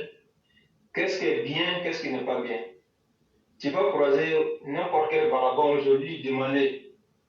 Je n'ai pas dit ceux qui sont dans les clans, qui ne veulent pas changer d'idée du tout, mais tout le monde voit la réalité que vraiment le président travaille et personne, rien ne pourra pousser à se rajouter si quelqu'un pour s'aimer du désordre. Sincèrement, avec mes connaissances que j'échange avant, qui sont dans les forces ou bien qui ne sont même pas, qui sont des civils, vraiment, les gens sont vraiment concentrés. 100%. Bon, après ça, tous ceux aussi qui sont auprès de notre papa, le président de la République, je les dirais sincèrement, quant à moi, je parle de moi, j'aimerais que vraiment il y a certaines personnes qui n'ont même pas le droit d'être auprès du président. Dans les prochains remaniements qui en cours, j'aimerais que c'est beaucoup de personnes qui sont députés bien maires, ils n'ont qu'à les enlever totalement pour qu'ils n'ont pas pu se concentrer sur leur mairie, ou bien dans les zones où ils sont députés, ils n'ont qu'à se concentrer, ils n'ont pas leur place auprès du président, sincèrement dit, parce que depuis des années, on a vu comment ils travaillent, donc ce n'est pas la peine que le président continue de laisser ces personnes auprès d'eux, qui ont des milliers de postes, qui prennent tous ces salaires-là et puis ils donnent des miettes aux autres. Ils n'ont qu'à se concentrer et puis on va voir vraiment leur valeur s'ils travaillent ou pas. Une personne qui est mère, que sa vie est très très sale. Donc, à quoi sert, monsieur l'éclaireur, d'être auprès du président de la République et qui est maire ou bien qui est député, mais chez toi-même, ce n'est pas la peine. Donc, monsieur l'éclaireur, ce n'est pas la peine de laisser même une seconde ces gens de personnes auprès du président. Donc, je parle sur ce point qui concerne les mères ou bien la mère de Boudéné. Ils n'ont qu'à la renvoyer immédiatement, il n'y a pas à faire de parental. Elle n'est qu'à quitter auprès du président rapidement pour aller seulement se concentrer sur Boudéné. Parce que ce n'est pas la peine. Même si on critique, elle va essayer de faire certaines choses immédiatement pour fermer le visage des gens. Ce n'est pas la peine qu'on la laisse même au bout de quelques minutes auprès du président, ce n'est pas la peine. Et puis, au maire aussi d'Abobo, vraiment, la tante, il faut essayer de prendre des responsabilités pour démissionner avant que quelque chose d'autre n'arrive plus tard. Vraiment, ça, vous allez sortir avec la tête haute, allez vous concentrer sur la mairie d'Abobo et puis essayer de servir là-bas parce que vous avez déjà fait, je ne sais pas combien d'années dans le gouvernement, mais à chaque fois, c'est des faillites. Donc, ce n'est pas la peine. Essayez d'aller vous concentrer. Avec Mbappé aussi, on a vu sa manière de travailler pendant des années. Rien n'a été changé. Donc, ils n'ont pas remplacé toutes ces personnes, monsieur l'éclaireur, sans langue de bois. Et puis, on va voir la petite partie de leurs compétences qui reste encore à eux dans les différentes zones où ils sont élus. Ah, vraiment, ça a l'air bien. Ça, c'est ce que je voulais dire concernant ces personnes. Mais il ne s'agit pas seulement de trois, et tous ceux qui ont beaucoup de postes. Et monsieur le Président essaie de prendre cette décision. Une personne ne doit pas avoir plusieurs postes. Et puis, en même temps, nommer une autre personne à sa place et puis rester dans le gouvernement, ce n'est pas la peine. Une personne et un poste, une personne et un poste. Et puis, c'est tout. Parce que quand on parle de chômage, ça concerne tout ça là aussi, monsieur l'éclaireur. Combien de personnes peuvent avoir au moins 3 postes quand la personne est députée, mais encore ministre ou bien directeur dans un autre endroit? Vous voyez, c'est vraiment, c'est trop, c'est pas la peine. Et ces personnes-là volent dans tous ces différents postes. Tous ces différents postes. Monsieur l'éclaireur, vous vous souvenez, je vous avais demandé quelque chose à un moment, vous allez me souvenir, je vais le dire ici directement. Concernant l'aide de mes parents. Et puis, vous m'avez demandé un document. Aussi, vous voulez que je n'ai plus fait de retour. Mais à la personne qu'on doit demander le document, c'est cette personne même qui est adjoint au maire de cette ville et qui est parenté même à ce dernier, qui est mon oncle. Je lui ai parlé de ce problème. La personne me dit non, mais les documents que vous demandez, ce n'est pas si c'est une enquête des sociales. Vraiment, c'est difficile, il faut qu'on me précise les noms des documents. Monsieur le gars, vous voyez des trucs comme ça. La santé d'une personne est en jeu. Or, c'est ton grand frère. Donc, vraiment, c'est compliqué. Il y a beaucoup de trucs vraiment que vous, les intellectuels, vous devrez piquer dans ces endroits pour essayer de vérifier tout cela. Je ne sais pas si c'est avec comment on appelle des audits ou bien comment c'est possible, mais il y a beaucoup de choses qui se passent qu'on ne comprend pas. Alors, celui même qui est député ou bien maire se trouve à Abidjan et il y a une personne à sa place qui fait des choses qu'on n'arrive pas à comprendre. Il y a la vie des personnes en jeu, mais ce n'est pas des problèmes. C'est vraiment compliqué. C'est vraiment compliqué. Donc, c'est ce que je voulais dire ce soir.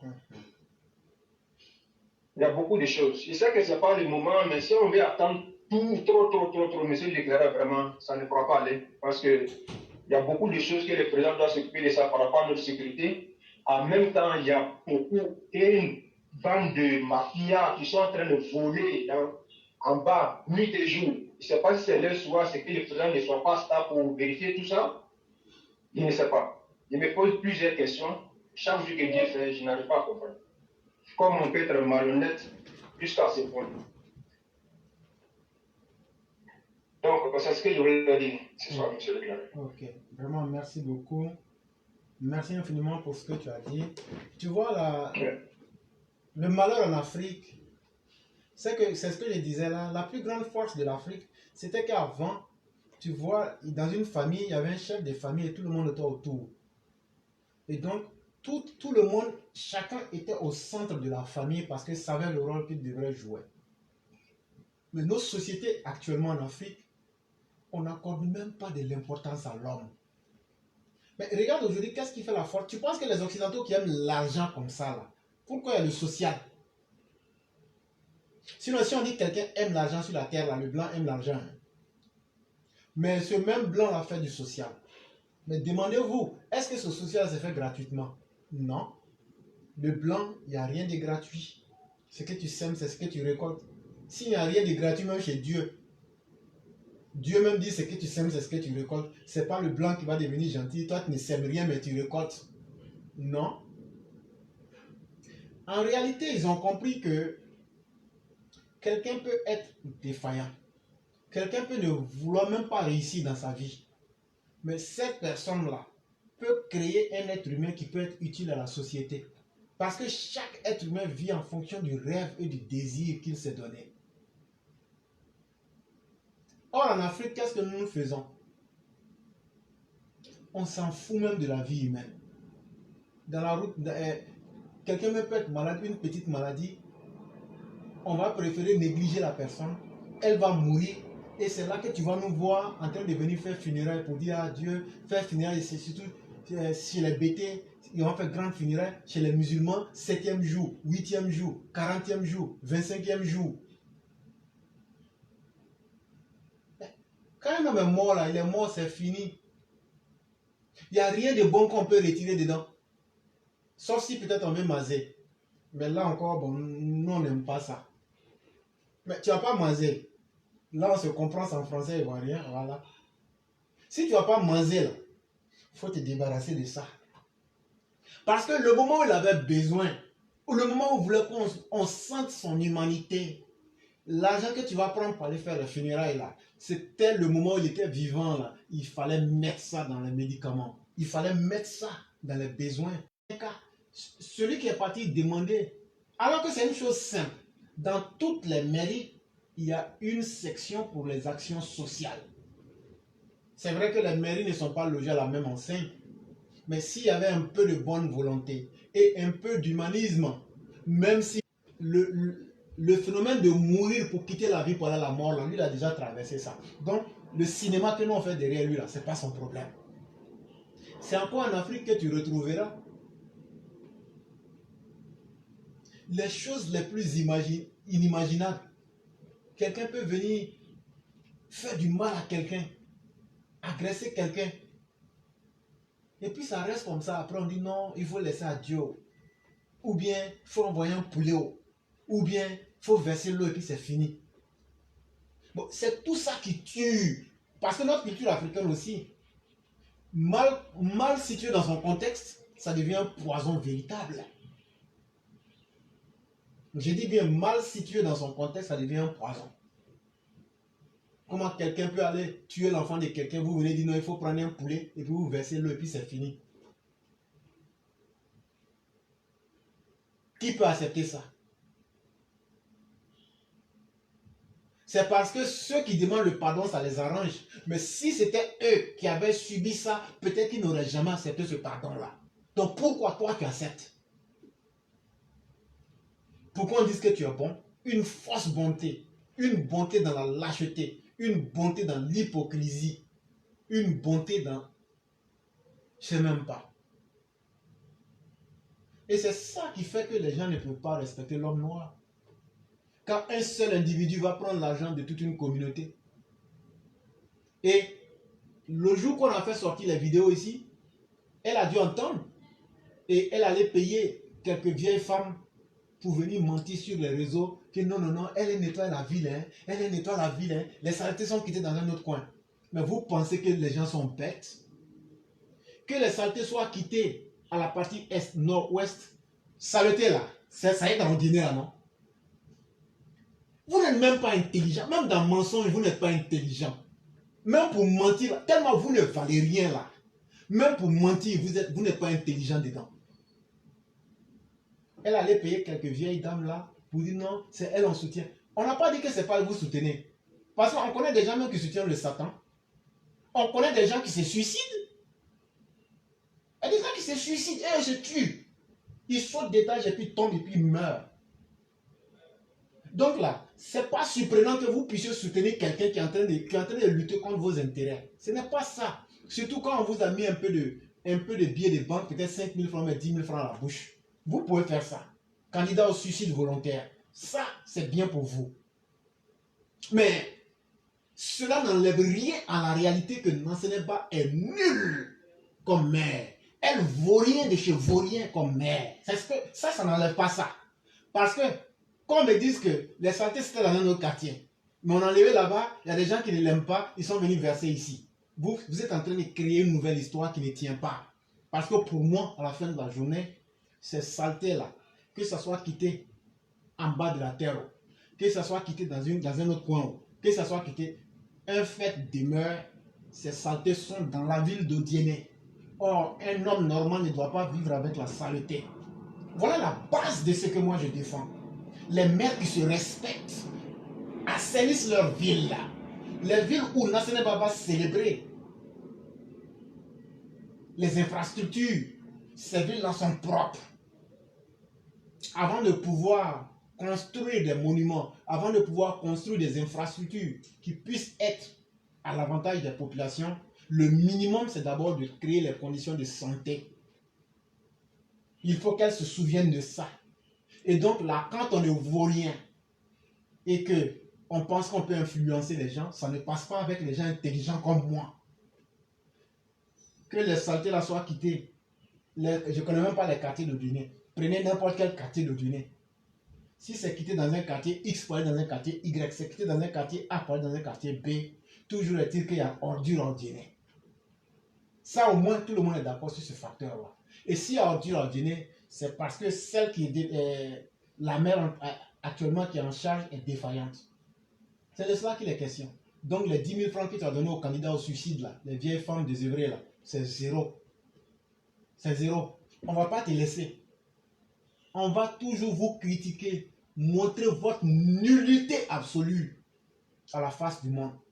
Maintenant, est-ce que sinon on va se lever avec des fouets pour chicoter les gens pour qu'ils changent leur avenir, pour qu'ils voient ce qui est bon pour eux? Non. Si quelqu'un veut, il peut écrire sa lettre de suicide. Hein? Moi, je m'en fous. De toute façon, si toi tu meurs, peut-être même que si ton boulot était mieux que pour moi, je vais prendre ton boulot. Si tu veux mourir aussi, ça fait un malheureux de moins sur la terre, c'est ton problème. Moi, je ne vais pas te pardonner. Donc, naturellement, autant nous autres aspirons à la vie et valorisons la vie, autant il est normal que les candidats au suicide qui soutiennent les politiciens, parce qu'eux, ils ont eu 300 €, 100 €, souvent même 30 €. On en a même vu ici qui ont fait par là quand ils sont allés faire leur réconciliation de la honte, d'autres ont parlé de 100 euros, de 25 euros, de 50 euros. Comment un être humain normal, digne, peut vendre sa dignité pour 20 euros, 100 euros, le plus heureux? Quelle honte! Mais c'est un choix. Ce sont des candidats au suicide volontaire. Ce sont des canards boiteux, les partisans du moindre effort. Ce sont des clients qui se sont abonnés à la honte éternelle. Donc ces gens-là, vous en trouverez toujours pour dire ce qu'elles-mêmes ne savent même pas. Vous les trouverez en train de dire des choses contre eux-mêmes et elles-mêmes, leurs propres intérêts. Ça existe aussi dans le monde. Et on ne peut rien faire pour cela. Malheureusement, chers frères. Et vraiment, merci beaucoup. Et je crois qu'on a parlé de plusieurs sujets.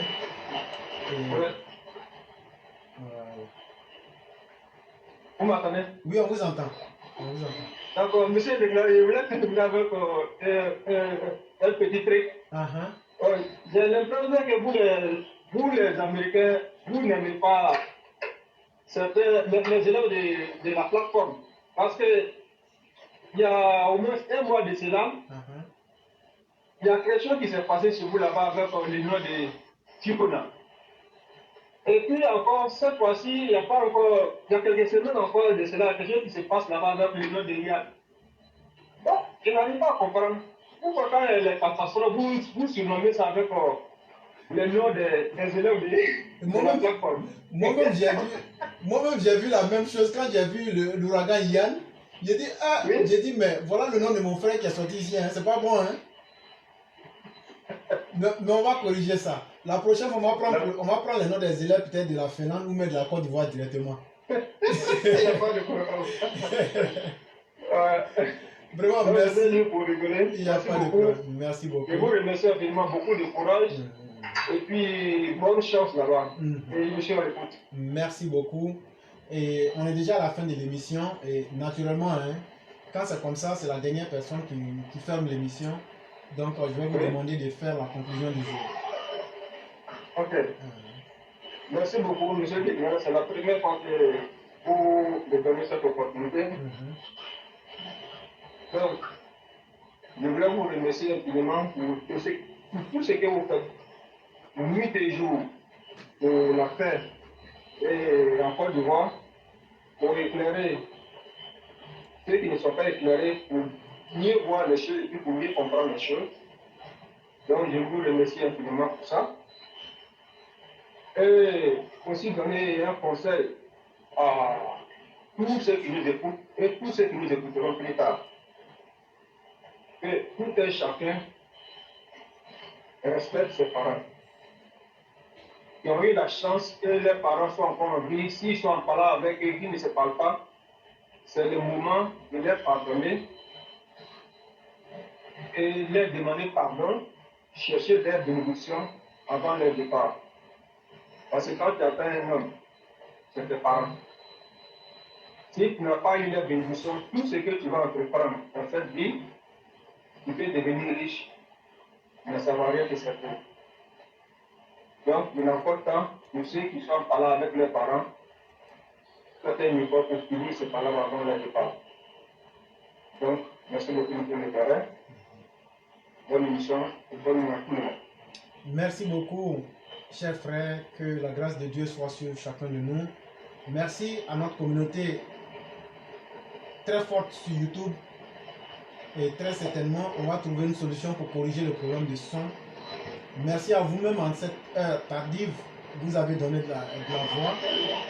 Merci à tous les élèves. Quand j'imagine les élèves de Paris, je ne cesserai de vous dire merci.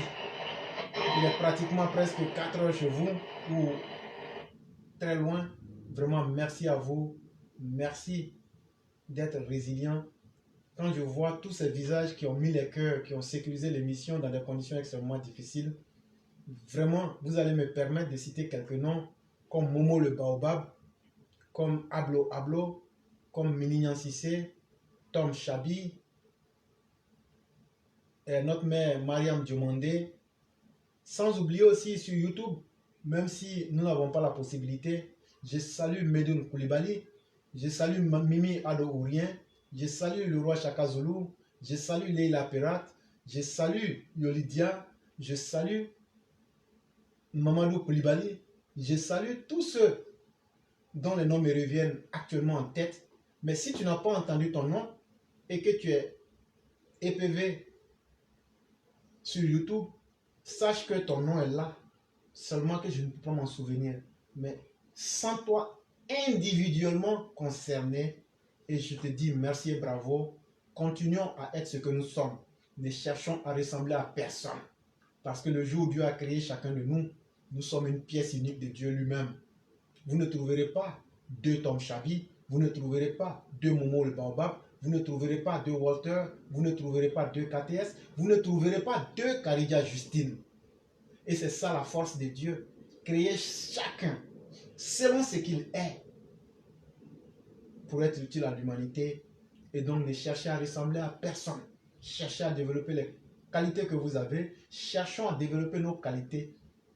Parce qu'en réalité, c'est que ce qui revient à la charge de l'être, ce n'est pas de réussir tout comme il le voudrait, mais c'est la question simple qui est la suivante. Est-ce que tu as fait ce que tu aurais dû faire? On ne demande pas de réussir. Est-ce que tu as fait ce que tu devrais faire? Si la réponse est oui, vous avez déjà joué votre rôle. Jouons simplement notre rôle dans le monde.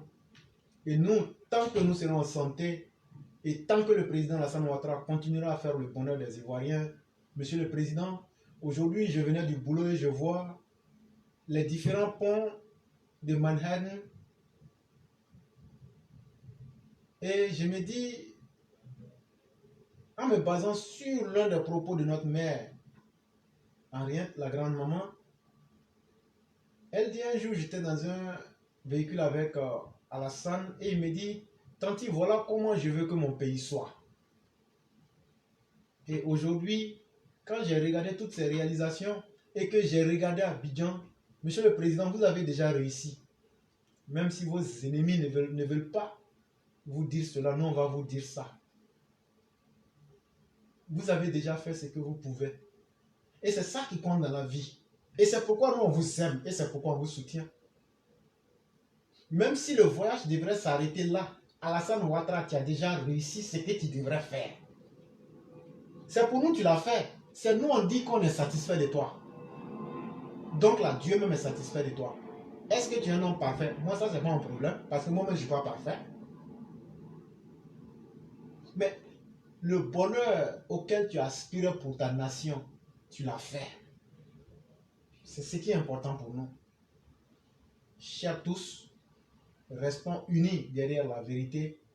Soyons les partisans de la dignité humaine. Il y a un résultat en tout. Quand tu choisis le mal, tu récoltes les fruits du mal. Quand tu sèmes aussi le bien, quel que soit le temps, tu récoltes aussi les conséquences positives. Merci à chacun. Que la grâce de Dieu demeure en chacun de nous. Demain, ce sera la voix du militant. On va parler. Tous ceux qui veulent parler demain, vous aurez la parole, la voix du militant. Vous allez pouvoir vous exprimer et donner de la voix. Je dis merci à tous et très certainement que nous nous retrouverons demain pour la voix du militant. Bonne nuit et surtout bonne journée à chacun et à chacune. Que Dieu nous protège tous.